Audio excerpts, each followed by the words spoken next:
తిరుమల నుంచే ప్రక్షాళన మొదలు పెడతానని అన్నారు సీఎం చంద్రబాబు. వెంకటేశ్వర స్వామికి ద్రోహం తలపెడితే ఈ జన్మలోనే శిక్ష తప్పదన్నారు. డబ్బులు రౌడీయిజంతో రాజకీయం చేయాలని చూస్తున్నారని, ఇకపై అది నడవదని అన్నారు. తిరుమలలో అవినీతి జరిగిందని, పైరవీలకు కేంద్రంగా మార్చారని మండిపడ్డారు సీఎం చంద్రబాబు.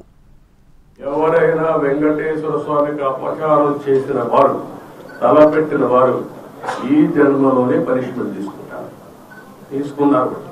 మీరు తిరుపతిలో కూడా చాలా ఇన్సిడెంట్ ఒకసారి లెక్కేసుకోండి.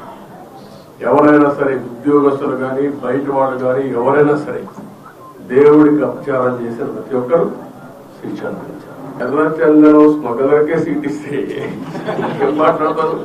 చట్టాలు కూడా ఒక జతలకు అప్పచెప్పేస్తున్నారు. చాలా ఉన్నాయండి, ఒకటి మాట్లాడడం కాదు, చాలా ప్రక్షాళన చేయాలి.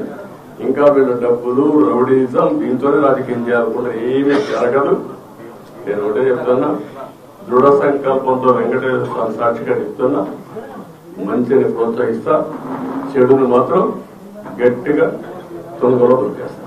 వెంకటేశ్వర స్వామి దగ్గరికి వస్తే దర్శనం బ్లాక్ మార్కెట్ లో టికెట్లు అమ్ముకోకూడదు. ఒకప్పుడు మీరు గుర్తుపెట్టుకోవాలి, ఇక్కడికి వస్తే ఎంత క్లీన్ గా పరిశుభ్రంగా ఉండేది చూశాను. నేను కొండపైన పెద్ద ఎత్తున గ్రీనరీ పెట్టి, పెద్ద ఎత్తున ఔషధాల ప్లాంట్స్ అని పెట్టి ఇక్కడికి వస్తే లైఫ్ పెరగాలని ఆలోచించాను. ఒక వరస్ట్ ప్లేస్ గా తయారు చేయాలంటే ఏ విధంగా తయారు చేయాలో అన్ని తయారు చేశారు. ఎవరెన్ని మాట్లాడిన లెక్కలింతనం వచ్చింది. గంజాయి, అన్ని మత ప్రచారం, లేకపోతే లిక్కర్, నాన్ వెజిటేరియన్, విచ్చలవిడితనం, ఇష్టానుసారంగా వీళ్ళ యొక్క పైరులకు కేంద్రంగా తయారైపోయింది. వెంకటేశ్వర స్వామి ఊరూరు తిప్పేశారు. తిరుమల తిరుపతి దేవస్థానంతోనే ప్రారంభంగా వారి ప్రక్షాళన, ప్రసాద, క్లీనింగ్, లేకపోతే పరిశుభ్రత అన్నిటికీ తిరోధకాలు చేశారు. కడాన నేను వస్తే పరదా కట్టే పరిస్థితి, ఇంకా హ్యాంగ్ ఓవర్ పోతున్నా,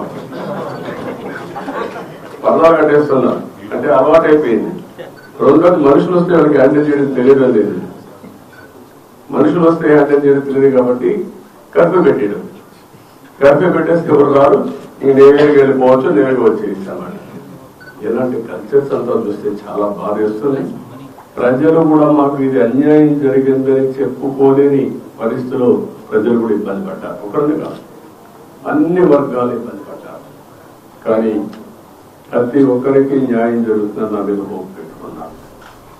ఆ హోప్ని నేను నిరూపించుకోవాలి. ఏ వర్గంలో ఇబ్బంది